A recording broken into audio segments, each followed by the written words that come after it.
नमस्कार।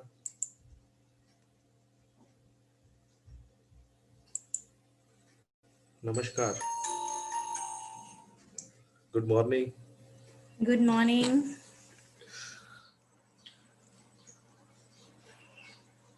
आपका पीछे बहुत सुंदर है। क्या सुंदर है? पर्दा। Thank you. वो अलग ही लुक आ रहा है, लग रहा है कि वॉल, पेंटेड वॉल। लोग जुड़ने शुरू हो रहे हैं। मैं जरा ममता से बात कर लूं एक बार। She is not connected yet. आज सुचिता करेंगी। इस मिशन शक्ति मंच पे डॉक्टर निशा राघव मैम को विषय परिवर्तन और स्वागत के लिए आमंत्रित करती हूँ। डॉक्टर निशा मैम।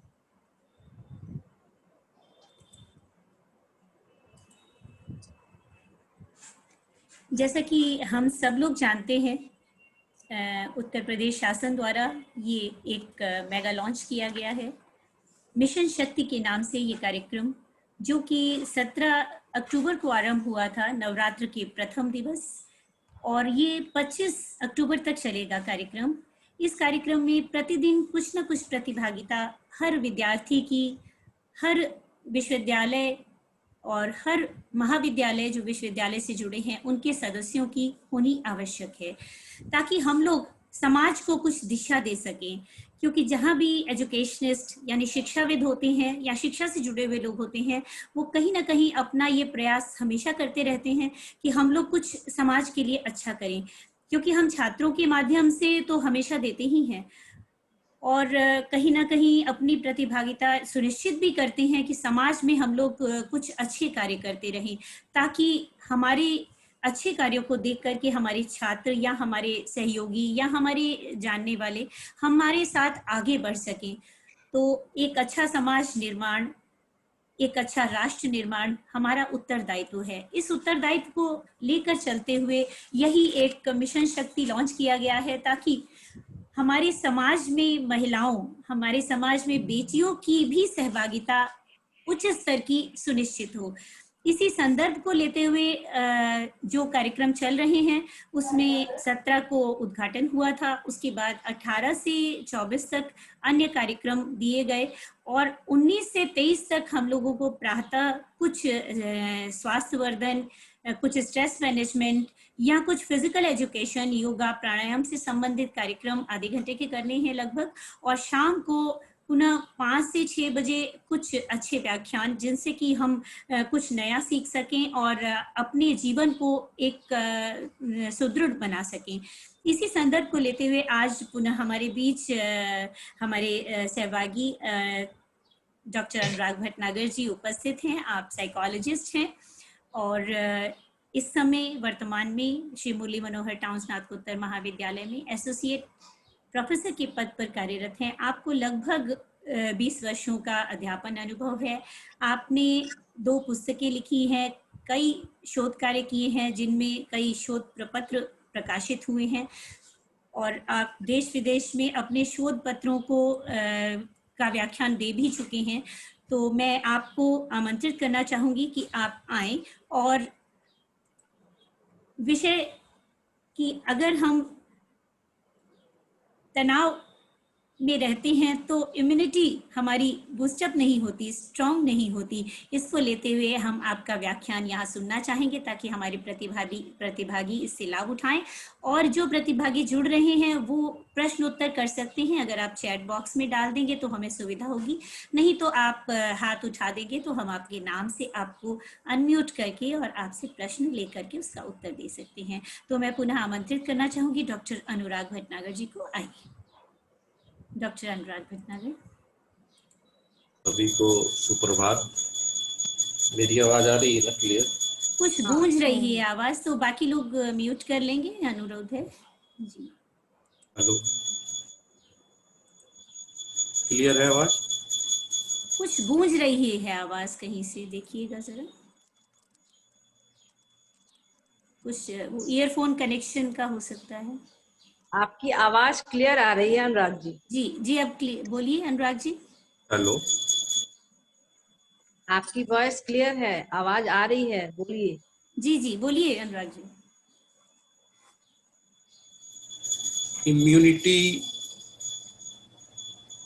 शब्द का प्रयोग हम लोग बहुत इधर से सुनते आए हैं। जब से कोविड 19 मार्च से शुरू हुआ है तो इधर से लगभग पेपरों में, न्यूज़पेपर के माध्यम से और डॉक्टर्स के द्वारा जो शब्द प्रचलित हुआ है वो इम्यूनिटी है। कोविड 19 से बचने के लिए एकमात्र उपाय के रूप में इम्यूनिटी स्ट्रांग करने की बात चिकित्सकों और एक्सपर्ट्स के द्वारा लगातार कही जा रही है। इम्यून सिस्टम आखिर होता क्या है? ये इम्यून सिस्टम बहुत ही नाजुक और जटिल होता है और वह इस तरह से बना होता है जिससे हमें बीमारियों से लड़ने में मदद मिल सके। यह एक सुरक्षात्मक तंत्र के रूप में कार्य करता है जो विभिन्न प्रकार के हमारे इर्द गिर्द जो वायरस होते हैं, बैक्टीरियाज होते हैं और उनसे हमें बचाता है और इन्फेक्शन से हमें बचाता है। यह इम्यून सिस्टम जो हमारा होता है कई तरह से स्ट्रांग होता है, जिसमें महत्वपूर्ण है संतुलित आहार लेना, पौष्टिक आहार जिसमें सभी विटामिन और मिनरल्स समाहित हो, अपने जीवन को संयमित रखने से। लेकिन हमारे शरीर की कार्य करने की क्षमता को ऐसे कई मनोवैज्ञानिक कारक हैं, साइकोलॉजिकल फैक्टर्स, जो प्रभावित करते हैं। वो भी हमारे इम्यून सिस्टम को बहुत प्रभावित करते हैं। बहुत सारे साइकोलॉजिकल फैक्टर्स जो हमारी कार्य प्रणाली को बदल देते हैं। उनमें से एक महत्वपूर्ण कारण जो है वो है मनोवैज्ञानिक तनाव, साइकोलॉजिकल प्रेशर या टेंशन, जो नकारात्मक रूप से सबसे ज्यादा प्रभावित करता है। मनोवैज्ञानिक तनाव, दिनचर्या में अत्यधिक तनाव लेने से हम अपनी इम्यूनिटी को स्ट्रांग नहीं कर पाएंगे। भले ही हम कितना भी पौष्टिक भोजन करें, इम्यूनिटी स्ट्रांग करने वाली दवाइयों का ही क्यों ना प्रयोग करें। डॉक्टर्स कहते हैं कि ये दवाई लीजिए, वो दवाई लीजिए, इम्यूनिटी स्ट्रांग करिए, पौष्टिक भोजन लीजिए, लेकिन वो सब बेकार हो जाएगा हमारा अगर हम अपने जीवन में अत्यधिक टेंशन करेंगे, तनाव रखेंगे। पौष्टिक भोजन और इम्यूनिटी स्ट्रांग करने वाली दवाइयां तभी अपना कार्य करेंगी जब तनाव से हम दूर रहेंगे और प्रसन्नचित्त रहेंगे, खुश रहेंगे। कहते हैं ना, जब छोटे बच्चे भोजन करते हैं तो या बड़े भी करते हैं तो पेरेंट्स कहते हैं कि बेटा प्रसन्न होकर खाना चाहिए। बड़े बुजुर्ग कहते हैं कि प्रसन्नचित्त होकर के भोजन करना चाहिए, कोई टेंशन नहीं, कोई मोबाइल हाथ में नहीं, कोई चीज नहीं, प्रसन्न होकर भोजन करो। इसलिए कहते हैं ताकि जो आप ग्रहण कर रहे हैं वो आपके शरीर में लगे। इसलिए कहते हैं कि प्रसन्नचित्त होकर के भोजन करिए। तो इम्यूनिटी स्ट्रांग करने के लिए बहुत जरूरी है कि जहां तक हो सके हम तनाव से बचें। जब हम तनाव से अपने को दूर करने की कोशिश करेंगे तभी हम अपनी इम्यूनिटी जो है उसे स्ट्रांग कर पाएंगे और कोविड 19 जैसी जो महामारियां हैं उससे हम अपनी रक्षा कर पाएंगे। कोविड 19 जैसी महामारियों के कारण मानसिक तनाव का होना बहुत ही नेचुरल है, बहुत स्वाभाविक है। लेकिन यह तनाव यदि हम लोग लंबे समय तक रखेंगे, ये तनाव अगर लंबे समय तक बना रहेगा तो इसका जो है हमारे शरीर की जो रेजिस्टेंस पावर होती है, प्रतिरोधक क्षमता जिसे कहते हैं, रेजिस्टेंस पावर, उस पर बहुत बुरा प्रभाव पड़ेगा। तनाव की पहली स्टेज में शरीर से एक कॉर्टिसोल नाम का एक हार्मोन्स होता है, वो निकलता है तनाव की पहली स्टेज में, जो हमारे शरीर के जो मेटाबॉलिज्म होता है उसको रेगुलेट करता है और साथ ही शरीर में तनाव को भी रेगुलेट करने में मदद करता है। इसका मुख्य कार्य तनाव से हमारी रक्षा करना होता है। दूसरी स्टेज में तनाव जब लंबे समय तक बना रहता है तो वह शरीर की जो रेजिस्टेंस पावर होती है उसको कम कर देता है और तीसरी स्टेज में व्यक्ति की इम्यूनिटी को खत्म कर देता है। एक आम आदमी के लिए तनाव से जो तात्पर्य होता है, जो वो तनाव से जो समझता है, वो प्रेशर लेना, टेंशन लेना और दुखद जो बाहरी जो एक्सटर्नल जो फैक्टर्स होते हैं, बाहरी कोई गतिविधि से हमें कुछ दुख मिला, उससे होता है। लेकिन जो मनोवैज्ञानिक दृष्टिकोण से जो है, मनोवैज्ञानिक दृष्टिकोण से तनाव से जो तात्पर्य है वो बायोकेमिकल, दैहिक, फिजियोलॉजिकल, व्यवहारिक एवं जो मनोवैज्ञानिक जो परिवर्तन होते हैं उससे होता है। मनोवैज्ञानिक दृष्टिकोण से तनाव के प्रति प्रतिक्रिया जो है वो सभी व्यक्तियों की एक सी नहीं होती। कोई जल्दी टेंशन में आ जाते हैं, तनाव और कुछ काफी उनको टाइम लगता है। भिन्न भिन्न होती है सभी की तनाव के प्रति प्रतिक्रिया। जो आशावादी प्रवृत्ति के लोग होते हैं, पॉजिटिव सोचते हैं हमेशा, आशावादी, बहुत इंपॉर्टेंट चीज है आशावादी रहना जिंदगी में, जीवन में। बहुत सी परिस्थितियां आती है, बहुत सी विपरीत परिस्थितियां आएंगी, लेकिन जो आशावादी प्रवृत्ति के लोग होते हैं वो तनावपूर्ण परिस्थितियों में भी सबसे अच्छे की उम्मीद रखते हैं और अपने को जल्द एवं प्रभावशाली रूप से निकाल ले जाते हैं। वह घबराते नहीं है परिस्थितियों से, आशावादी प्रवृत्ति के लोग। और वह इस कहावत में भी विश्वास करते हैं कि हरेक निराशा में भी एक उम्मीद की किरण होती है। दूसरा जो कैरेक्टरिस्टिक्स है, सहनशीलता। जो सहनशील प्रकार के व्यक्तित्व वाले होते हैं वह, उनमें प्रतिबद्धता, किसी परिस्थिति से जूझने की प्रतिबद्धता, विपरीत परिस्थिति से लड़ने की प्रतिबद्धता, उनमें प्रतिबद्धता का गुण होता है, नियंत्रण का गुण होता है। वो किसी भी परिस्थिति को नियंत्रण करने की कोशिश करते हैं, उससे भागते नहीं है। और चुनौतियों का सामना करने का गुण होता है सहनशील व्यक्ति में। एक सहनशील व्यक्ति प्रतिबद्धता के साथ तनावपूर्ण परिस्थिति को भी रुचिकर महसूस करता है और अपनी संपूर्ण ताकत के साथ उस पर नियंत्रण रखने का प्रयास करता है। वह जीवन में आने वाली चुनौतियों को सामान्य रूप से लेता है, उनसे घबराता नहीं है, उनका सामना करने में अपनी प्रगति समझता है कि मैं इनको, ये मेरे सामने इस तरह की परिस्थिति आई, इस तरह की विपरीत परिस्थिति आई, मैं उसका सामना कर रहा हूं और मुझ में कॉन्फिडेंस डेवलप होगा, मुझे घबराना नहीं है। उसमें अपनी प्रोग्रेस समझता है। आक्रामकता एवं क्रोध, देखिए ये बिहेवियर आप बहुत ही मतलब निगेटिव फैक्टर्स हैं। आक्रामकता, छोटी छोटी बातों में हम लोग आक्रामक हो जाते हैं फॉर द टाइम बीइंग। हालांकि बाद में हमको अफसोस होता है कि हम कैसे ऐसे क्रोध कर गए, ऐसे कैसे हम आक्रामक हो गए। ये दोनों ही व्यवहार के संवेगात्मक तत्व हैं, इमोशंस हैं। ये इमोशन से रिलेटेड है आक्रामकता, क्रोध और तनाव के महत्वपूर्ण कारण है दोनों। सबसे ज्यादा तनाव हमें तभी होता है जब हम आक्रामक हो जाते हैं, क्रोधित हो जाते हैं, तब हम टेंशन में आ जाते हैं। बार बार क्रोध करने वाले और आक्रामक प्रवृत्ति के लोगों को स्वास्थ्य से संबंधित समस्याएं होने की संभावना अधिक होती है, स्वास्थ्य से संबंधित। और साथ ही उनके अल्कोहल और जो दूसरे जो ड्रग्स, जो एक नशा, एक हल्का सा माइंड को जिसे कहते हैं कि पीस थोड़ी देर के लिए मिल जाता है, सिगरेट लेने की प्रवृत्ति में उसकी बढ़ोतरी की संभावना अधिक हो जाती है। इन लोगों में मनोसामाजिक स्रोतों या पारस्परिक सपोर्ट से लाभ लेने की क्षमता कम होती है।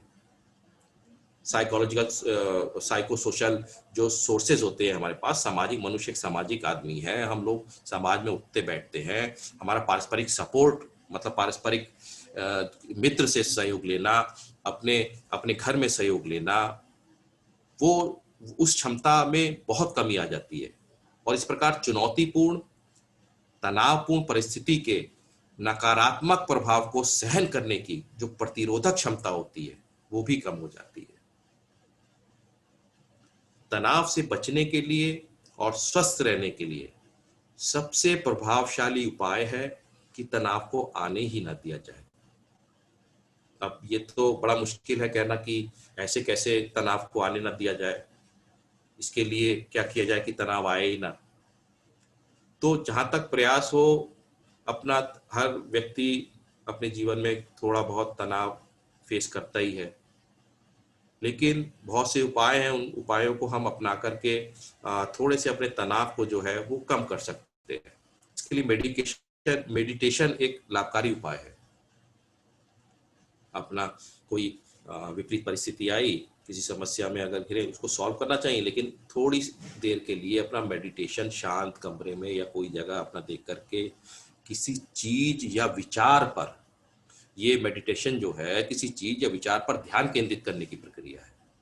जब आप किसी चीज या विचार पर, अच्छे विचार पर ध्यान केंद्रित कर लेंगे तो आपका ध्यान बट नेचुरल है उस टेंशन से कुछ समय के लिए हट सकता है, हट जाएगा। और मेडिटेशन के भी दो प्रकार काफी प्रसिद्ध हैं। एक है ट्रांसेंडेंटल और दूसरा है माइंडफुलनेस।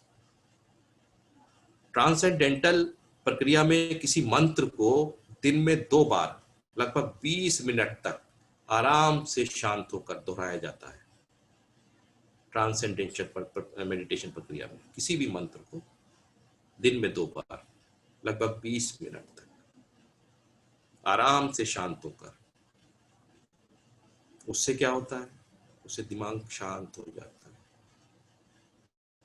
माइंडफुलनेस प्रक्रिया ये व्यक्ति को वर्तमान में जीने के लिए कहती है। वर्तमान में की प्रेजेंट में जिए आप प्रेजेंट में, वर्तमान में जो हो गया वो हो गया, किसी उसके लिए कोई तनाव नहीं लेना है।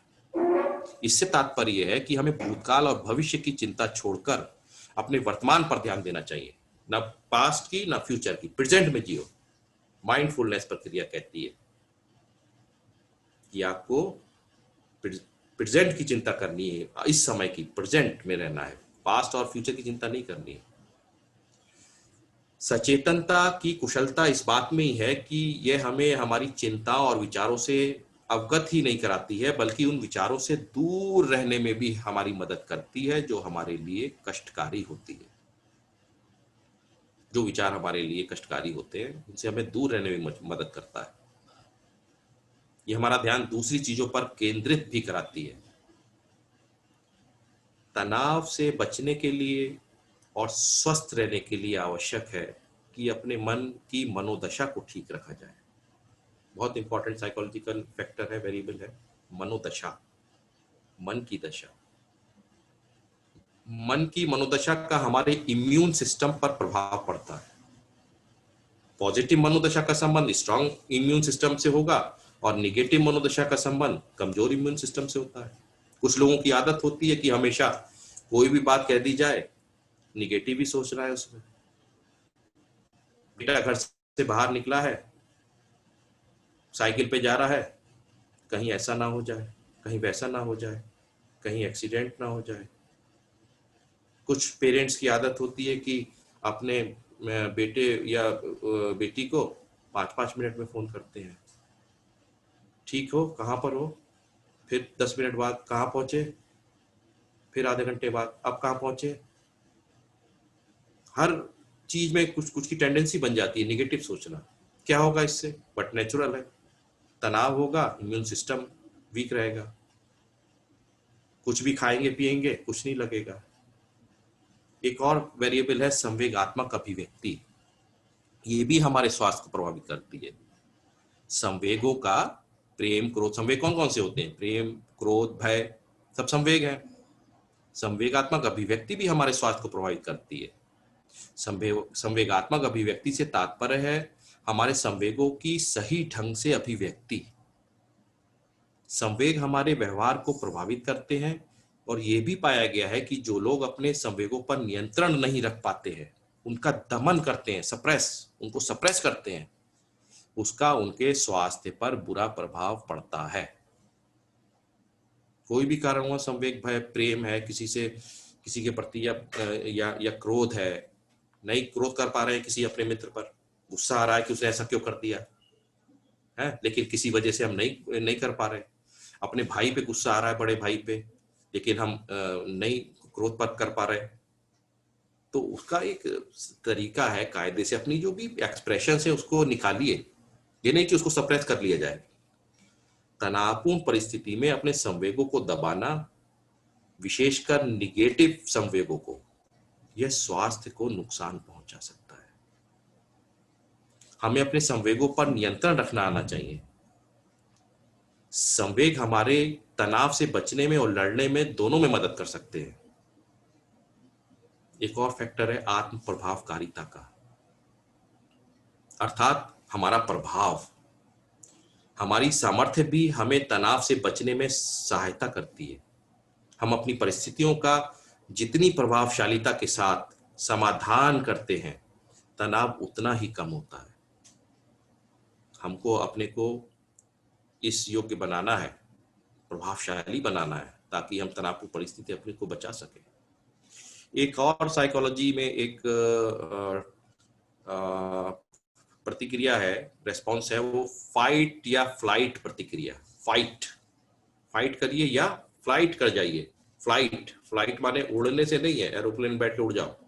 फ्लाइट से मतलब है उस परिस्थिति से हट जाइए, या तो लड़िए उस परिस्थिति से या फ्लाइट कर जाइए। फाइट या फ्लाइट प्रतिक्रिया तनाव के प्रति एक व्यवहारिक और संवेदनात्मक प्रतिक्रिया है, जो हमें किसी तनावपूर्ण परिस्थिति के प्रति रिएक्ट करने के लिए तैयार करती है। या आपको उसके प्रति कैसे रिएक्ट करना है, लड़ना है या हट जाना है। तनाव के समय व्यक्ति में जो उत्तेजना होती है, वह उसे तनावपूर्ण परिस्थिति से या तो आक्रामकता के साथ लड़ने की ओर उन्मुख करती है, आक्रामकता के साथ, या फिर उसे जितनी जल्दी हो सके पीछे हटने के लिए कहती है। फाइट या फ्लाइट प्रतिक्रिया व्यक्ति को तनाव के स्रोत को नियंत्रित करने की अनुमति देती है।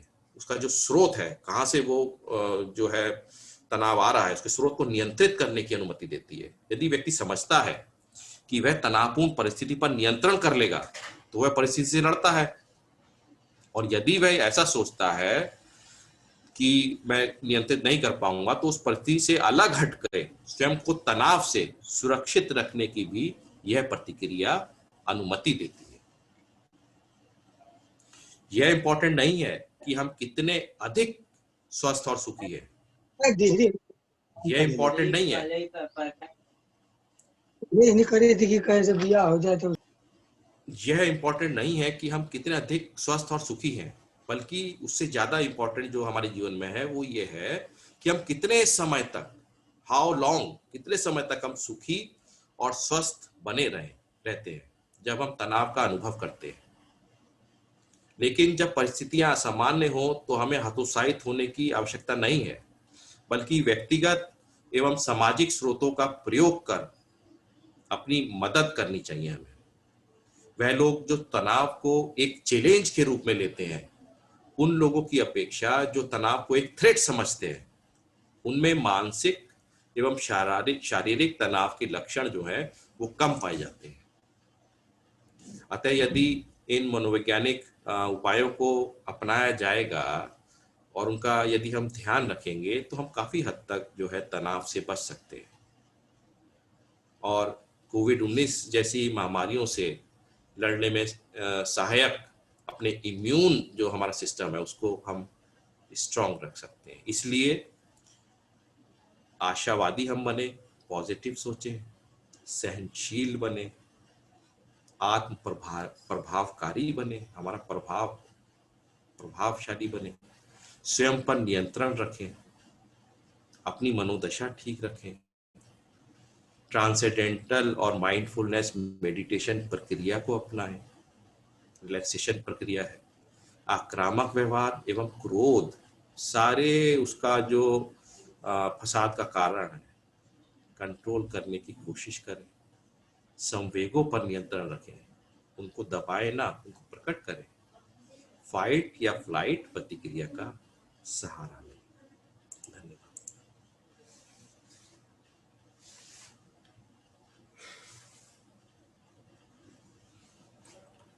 धन्यवाद डॉक्टर अनुराग भटनागर, बहुत ही सुंदर ढंग से बताया। डॉक्टर सुचिता प्रकाश, आप मंच संभालें।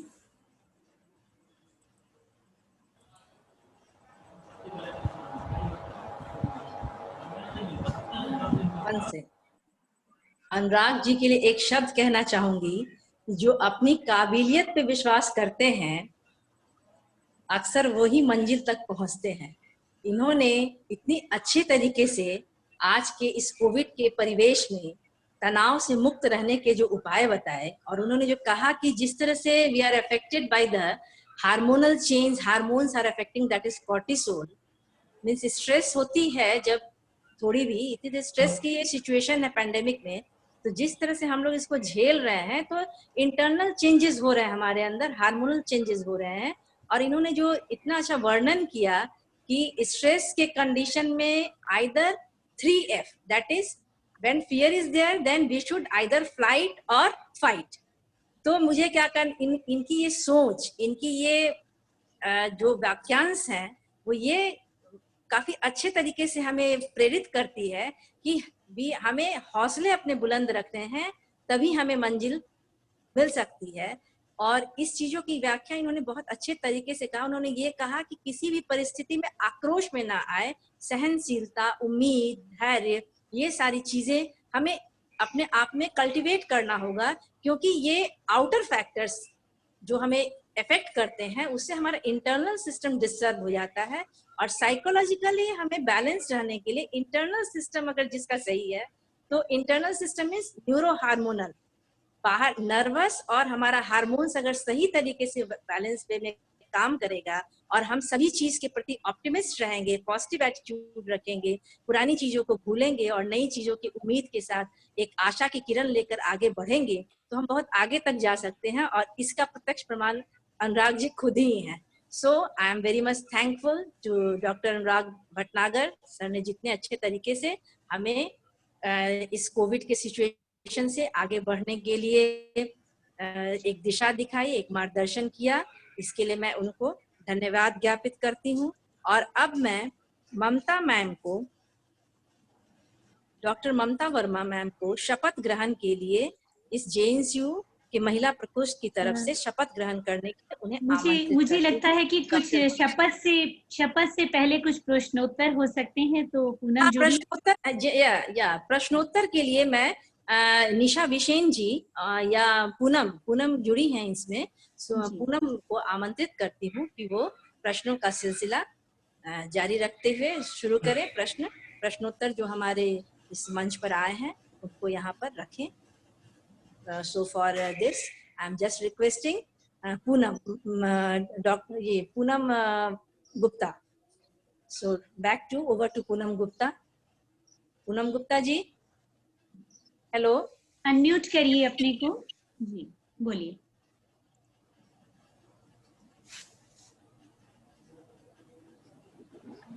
कहाँ चली गई? आपकी आवाज नहीं आ पा रही है पूनम। आवाज नहीं आ रही है पूनम। पूनम जी अपने आप को अनम्यूट कर ले। Poonam, are you hearing? Unmute कर लो। अनम्यूटेड नहीं है, आवाज नहीं आ रही है।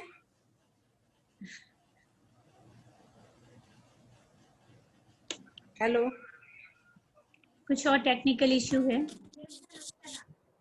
हेडफोन नहीं सुचेता जी आप ही रख दीजिए प्रश्न। हाँ, आप रख दीजिए प्रश्न, या प्रतिभागी हाथ खड़ा कर दे तो हम लोग आपके प्रश्न प्रतिभागी डायरेक्टली पूछ ले। Yes, this will be better for us. कोई टेक्निकल इश्यू है पूनम जी? हमारे पार्टिसिपेंट्स, अगर आप कोई प्रश्न हो तो आप इस पटल पे रख सकते हैं। अभिषेक चतुर्वेदी जी। अभिषेक चतुर्वेदी, आपने अनम्यूट किया है, आप बोल सकते हैं जी। सबसे पहले दोनों मैडम लोग को मैं प्रणाम कर रहा हूँ, सर को भी प्रणाम कर रहा हूँ। और सर मेरा एक प्रश्न था सर। हेलो, मेरी आवाज आ रही है? हाँ जी, आ रही है। हाँ जी सर, कभी कभी ये 3 शब्द सुनाई पड़ते हैं जिनमें थोड़ी सी कंफ्यूजन होती है। जैसा कि तनाव के बारे में आपने बहुत अच्छा एक्सप्लेन किया और ये बताया किस तरीके से हमारे लिए हानिकारक और कैसे हम बच सकते हैं इससे।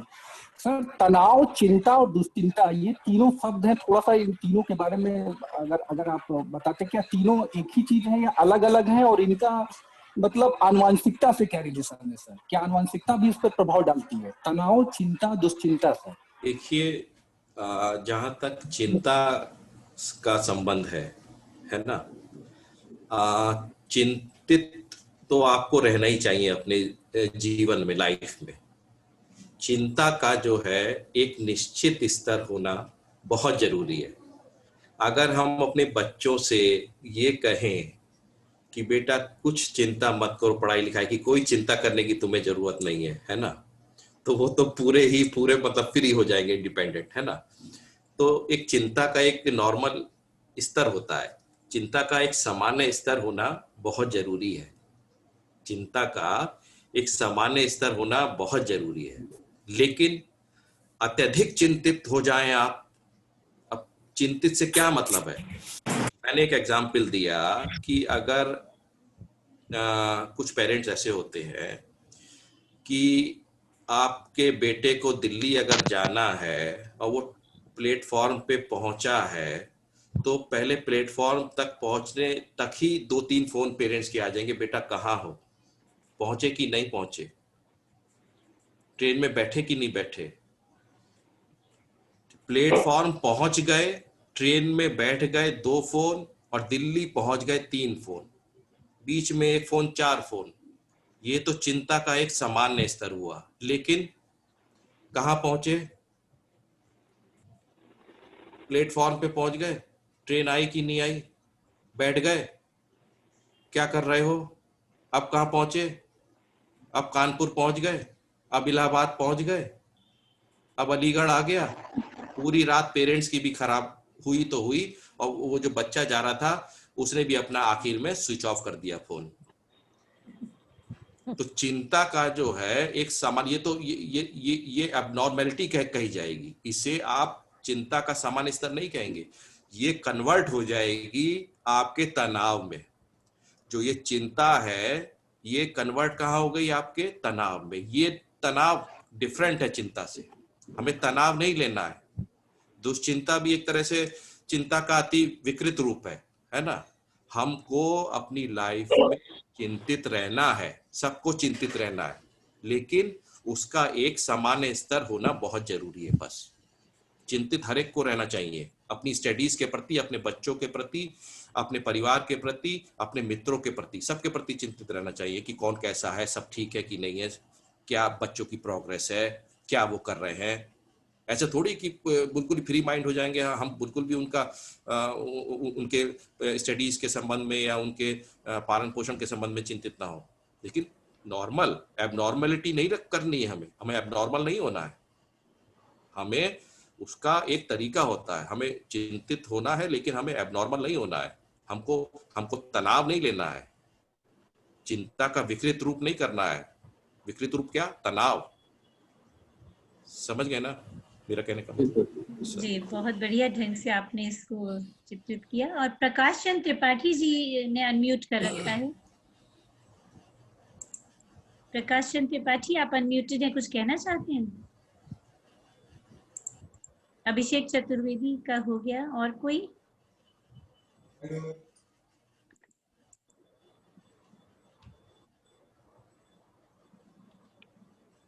किसी और का कोई प्रश्न नहीं है तो कार्यक्रम को आगे बढ़ाया जाए। थैंक यू अनुराग जी, आपने बहुत ही अच्छे तरीके से हर एक क्वेश्चंस के भी आंसर काफी सेटिस्फाइड वे में आपने दिया।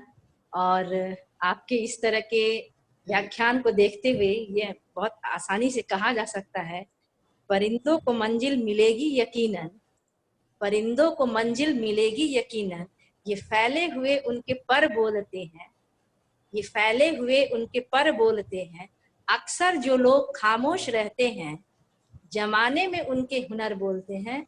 आई am very much thankful to you doctor Anurag Bhatnagar, and I am now going, thank you sir, thanks a lot. I am now going over to doctor Mamta Verma for the शपथ ग्रहण के लिए। मैं डॉक्टर ममता वर्मा मैम को जेएनयू महिला प्रकोष्ठ की तरफ से इस पटल पे, इस प्लेटफॉर्म पे आमंत्रित करती हूँ। Over to doctor Mamta Verma. Mamta ma'am. Suchita ji, धन्यवाद आपको। धन्यवाद ममता जी। आवाज आ रही है क्लियर? जी, आ रही है। Your voice is Audible ma'am. Okay okay. ये कार्यक्रम मिशन शक्ति का, जैसा कि हम सभी लोग जानते हैं कि इसका मेगा लॉन्च हम लोगों ने 17 तारीख को किया था। और मिशन शक्ति कार्यक्रम इसलिए उत्तर प्रदेश शासन के द्वारा चलाया जा रहा है कि शासन की मंशा है कि हम इतने दिनों से जो बालिकाओं को सुरक्षा, महिलाओं को सम्मान नहीं दे पाए हैं, और हम कहते रहे अपने शब्दों में, तो हम इस तरह से कुछ व्यवहार में इसको अपने लाएं कि इस कार्य को इस बार हम संपूर्ण कर लें। क्योंकि अब वो वक्त आ गया है कि हमें इफ और बट के बीच में नहीं झूलना है, बल्कि एक किनारे आ जाना है कि अब लैंगिक असमानता नहीं चलेगी, लिंग भेद नहीं चलेगा, हम सभी को स्वतंत्र होकर के आगे बढ़ने का अधिकार है, और किसी भी तरह की सुरक्षा, असम्मान और ऐसी चीजें हमारे बीच में बाधा नहीं बननी चाहिए।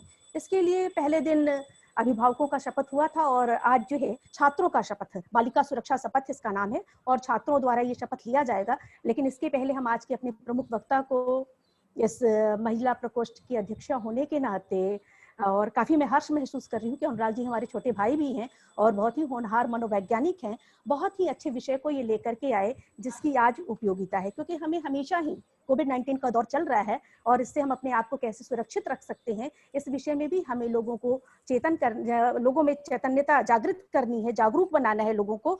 तो ये आज का जो तनाव पर उनका लेक्चर रहा, वो हम सभी के लिए बहुत ही ज्यादा फ्रूटफुल होगा।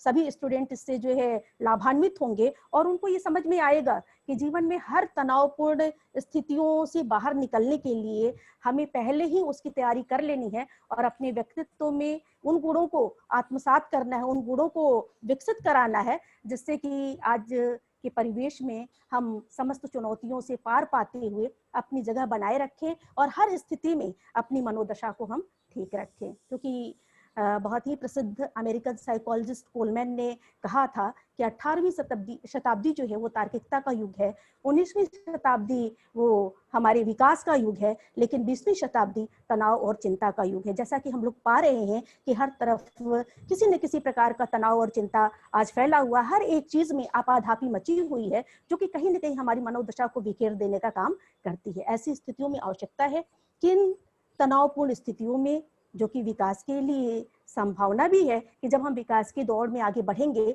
तो तनावपूर्ण स्थितियां आएंगी हमारे सामने, तो हम उसके लिए अपने आप को तैयार कर लें ताकि आगे आने वाली चुनौतियों को हम ले सकें। और हम सभी जानते हैं कि मानसिक एवं शारीरिक स्वास्थ्य बुनियादी तौर पर अभिन्न रूप से एक दूसरे से जुड़े हुए हैं, इसलिए मानसिक स्वास्थ्य के बिना हम शारीरिक स्वास्थ्य की कल्पना भी नहीं कर सकते। तो ये आवश्यक है कि मनोदशा को ठीक करते हुए हम इम्यूनिटी स्ट्रॉन्ग करें, और आने वाली समस्त, चाहे वो पैंडेमिक हो, चाहे हमारे जीवन में अन्य कोई चुनौती हो, उससे हम पार पाने का प्रयास करें।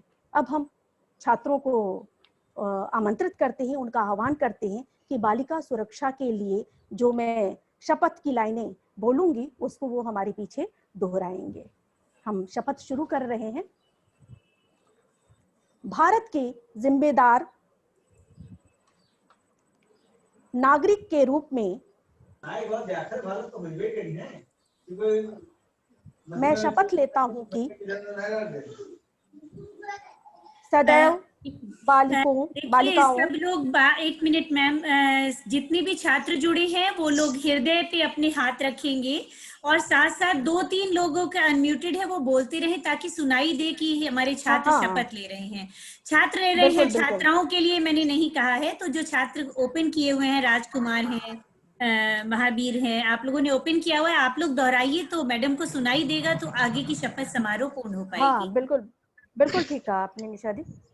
चलिए हम फिर से शुरू करते हैं, और छात्रों को फिर से हम आह्वान करते हैं कि वो बालिका सुरक्षा के लिए शपथ लें, क्योंकि अब ये वक्त है कि बालिकाओं को केवल डिफेंस सिखा करके हम स्थितियों से पार नहीं पा सकते हैं। हमको अपनी प्रवृत्ति में और अपने सोच में बदलाव लाना पड़ेगा, और वो छात्रों के द्वारा, समाज में पुरुषों के द्वारा किया जाना आवश्यक है। छात्रों को कहते हैं और आप शपथ शुरू करें। फिर से हम शुरू कर रहे हैं। भारत के जिम्मेदार नागरिक के रूप में मैं शपथ लेता हूँ कि सदैव बालिकाओं एवं महिलाओं का सम्मान करूंगा और उनके अधिकारों की सुरक्षा करूंगा। मैं प्रत्यक्ष एवं परोक्ष रूप से मैं प्रत्यक्ष एवं परोक्ष रूप से अपने कृत्यों, अपने कृत्यों, शब्दों शब्दों तथा कर्मों से तथा कर्मों से किसी बालिका एवं महिला के अधिकारों एवं महिला के अधिकारों एवं मर्यादा का एवं मर्यादा का हनन नहीं होने दूंगा। हनन नहीं होने दूंगा। मैं शपथ लेता हूँ कि मैं शपथ लेता हूँ कि मैं बालिकाओं एवं महिलाओं को मैं बालिकाओं एवं महिलाओं को उनके विकास के लिए उनके विकास के लिए समान अवसर प्रदान करने में समान अवसर प्रदान करने में अपना पूरा योगदान दूंगा। अवसर प्रदान अपना योगदान करूंगा। जय हिंद, जय भारत। जय हिंद, जय भारत। इस शपथ के साथ ही आप सभी से पुनः आग्रह है मेरा कि अब हम ऐसे समाज की संरचना की तरफ उन्मुख हो जहां ईच सब कुछ सबके बराबर से हो, चाहे वो हमारा परिवार हो, माता पिता की परवरिश में हो, बेटे बेटियां समान हैं और समाज में हर तरफ उनकी उन्नति के अवसर भी समान हो। धन्यवाद। धन्यवाद। Thank you ma'am. धन्यवाद ममता मैम, आपने जो शपथ दिलाई, आशा और उम्मीद है कि विश्वास, धैर्य और शपथ ही वो शक्ति है जिससे उजड़ी हुई दुनिया को फिर से प्रकाश लाया जा सकता है। और मैं इसी उम्मीद के साथ अपने इन प्रिय छात्र और छात्राओं, अभिभावकों और जितने जुड़े इसमें जितने भी सदस्य हैं उनसे ये उम्मीद रखती हूँ कि वो भविष्य में इसका अनुपालन करेंगे, क्योंकि शपथ के साथ उसमें अपनी प्रतिभागिता भी देनी होती है मन और तन से। So for the future, I think that it would be better. Women empowerment के लिए ये एक बहुत अच्छी चीज होगी जिसकी शुरुआत हम लोग आज दशहरे के इस पुण्य पावन पर्व से ही कर रहे हैं। So I am willing a good fortune for the half of this community and having good wishes for them all, for our community, for our women section, not only for the women section, for the whole family that consist and make up the whole community and the population on the whole, either maybe national or global, या वो राष्ट्रीय स्तर पर हो या विश्व स्तर पर हो।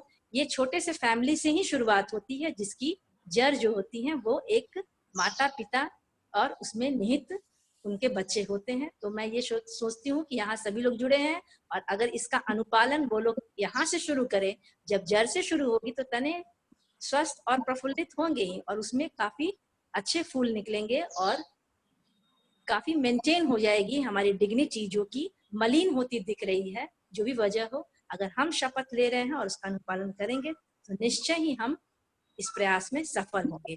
इसी उम्मीद के साथ अब मैं धन्यवाद ज्ञापन के लिए विवेक जी को आमंत्रित करूंगी। विवेक जी, डॉक्टर विवेक जी जुड़े हैं? हेलो, शायद जुड़े नहीं है, वो जुड़े थे लेकिन अभी एग्जिट कर गए हैं। कोई आज के इसमें थोड़ी सी इंटरनेट की प्रॉब्लम होती है। धन्यवाद देती हूँ सभी को उनके स्थान पर। निशा मैम को धन्यवाद ज्ञापन के लिए ये भार सौंप रही हूँ। Ma'am Nisha, doctor Nisha Raghav ma'am. Thank you doctor Suchita, आपने बहुत ही सुंदर ढंग से इस पूरे कार्यक्रम का संचालन किया, बहुत ही सुव्यवस्थित और ऑर्गेनाइज्ड फॉर्म में। आज डॉक्टर अनुराग भटनागर ने स्ट्रेस मैनेजमेंट के लिए जो हमें छोटे छोटे टिप्स दिए, निश्चित रूप से हमारे प्रतिभागी और हम स्वयं इसका लाभ उठाएंगे। स्ट्रेस मैनेजमेंट यानी तनाव प्रबंधन, यही जीवन का मुख्य उद्देश्य है। तनाव तो होता ही है, चिंता होती ही है, वो रखनी है, लेकिन उसका स्तर क्या होना चाहिए, जैसा कि डॉक्टर अनुराग भटनागर ने बताया, वो स्तर को हमको मेंटेन करना है। इसके लिए हमें क्या कार्य करना चाहिए? हमें मेडिटेशन, जो सबसे सरल और सीधा उपाय है, वो करें, जिसमें आपने बताया कि ट्रांसेंडेंटल एंड माइंडफुलनेस जो बहुत ही अच्छी प्रक्रियाएं हैं उनका हम अनुपालन करें।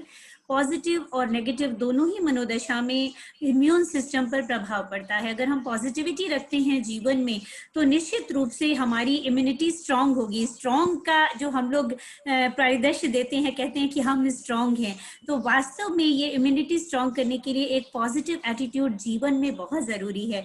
नेगेटिविटी रखेंगे, नेगेटिविटी आती है कुछ क्षण के लिए क्योंकि बहुत सारी परिस्थितियां हमारी चारों तरफ उत्पन्न होती हैं, तो वो नेगेटिविटी को आने दीजिए, लेकिन उसको कैसे मैनेज करना है, उसको कैसे धनात्मकता में, पॉजिटिविटी में कन्वर्ट करना है।